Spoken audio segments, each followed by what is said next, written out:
All right, here we go. Back down to business. Got a nice card of state bred action in New York starting on Saturday. Races throughout the card, but we're going to focus in on races 7, 8, 9, and 10. And race number 7 will be the Empire Distaff Stakes. Mile and an eighth, Saturday, race number 7. Of course, distaff means you're going to be seeing fillies and mares, 3 years old and upwards. Take a look at what you're working with here. You know, Sweetest Princess to the inside. Speed. Bernie Takes Charge. Speed. Valtellina can probably want to press and rate and sit just off of it. Coming back off the layoff, though, so might be a bit more forwardly placed. Then there's K-Cup. This runner wants to be forwardly placed as well, and I think can really be a factor when they turn for home because of the experience going a mile and an eighth, which is today's distance. Then you get to Boxed Wine, running at Finger Lakes last time out, but in good form. And then you get to Fast and Frisky, another runner that's going to sit just off, but also has a really nice closing kick. Now second, off of a little bit of a freshening. Midnight Concerto, deep closer to the outside, that has done the majority of her work on the turf course. You know, I think there's enough speed to set it up for a runner from off the pace. I like the way Ricardo Santana has been working, and I think this runner proving the versatility, right? You see all the runs there on the turf, and it didn't go that great. Then finally moved back to the main track and against, you know, some questionable competition, but still, she did her job. Boxed Wine, the 6, in race number 7 on Saturday. That is the Empire Distaff Stakes. From there, we go to race number 8, the Iroquois Stakes. 6.5 on the dirt. Fillies and mares. 3 years old and upwards, taking a look at your runners. Hey, nice size field here. A little bit, a little something to work with. Cupid's Heart to the inside, coming off the layoff, turning back in distance, but going 6.5 furlongs. I think that she does figure from off of the pace. Storm Changer, that's the 2. She does not figure, in my opinion, a closer that doesn't really have a good enough kick and doesn't really have any early speed and hasn't really shown. I don't think so. My main squeeze has some speed, can handle this 6.5 because I think she's probably more effective at 7. But she'll be sitting in a nice spot, and she might try and dictate the pace. But Stone Smuggler should also be out there on the front end. And while she's got some speed, I don't know if she's going to be the quickest as well. Kara's Time is a runner that wants to sit just off the pace, making a move, coming back off the layoff. Nice series of drills. Stonewall Star. This runner's turning back in distance, but hasn't run since December of last year. I don't figure her to do much turning for home. Sunday Girl. Speed. Definitely, I think this runner may try and stay close to the controlling speed. That controlling speed is going to be all the way to the outside. Then there's Sterling Silver, a really effective closer. Mott, Alvarado, you know what they do. And then Kali Magic. That is, I believe, the controlling speed to the outside. But as I mentioned, there are 3 or 4 runners with front end speed going 6.5 furlongs.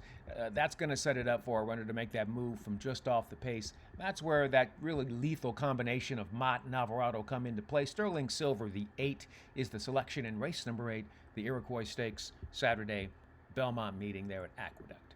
From there, we move on. Next race, the Ticonderoga. This is going to be the race coming up. Mile and a 16th. They finally hit the turf course in the Ticonderoga.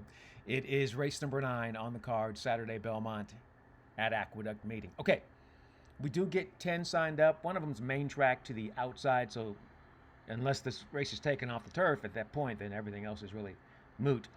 But that horse is not going to get in. So a field of 9 runners here. Inside speed, spinning colors, wants to go.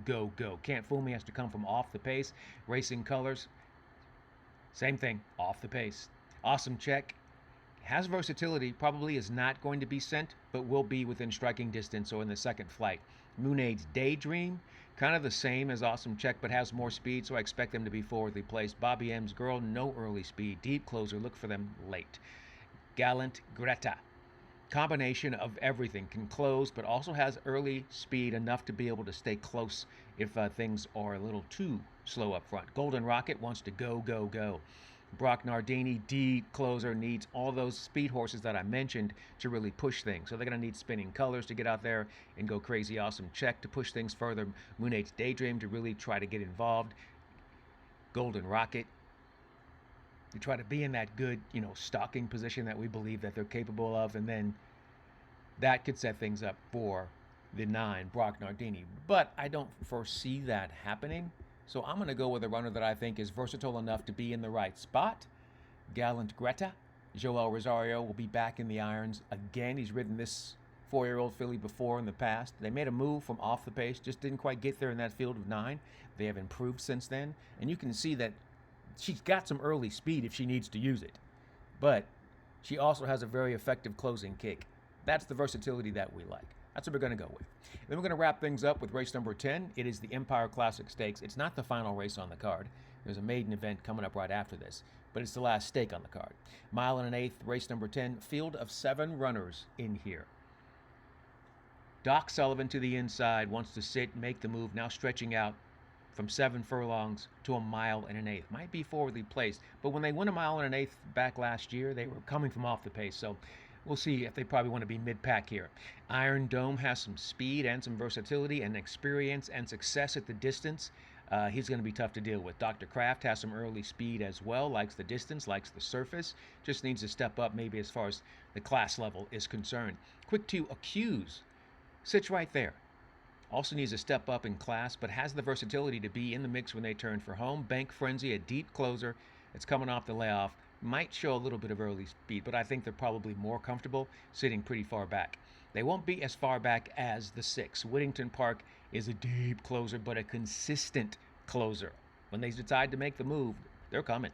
And then Chief Liam is probably controlling speed to the outside. That's a runner that's just coming off of that victory in that allowance race, going a mile. Will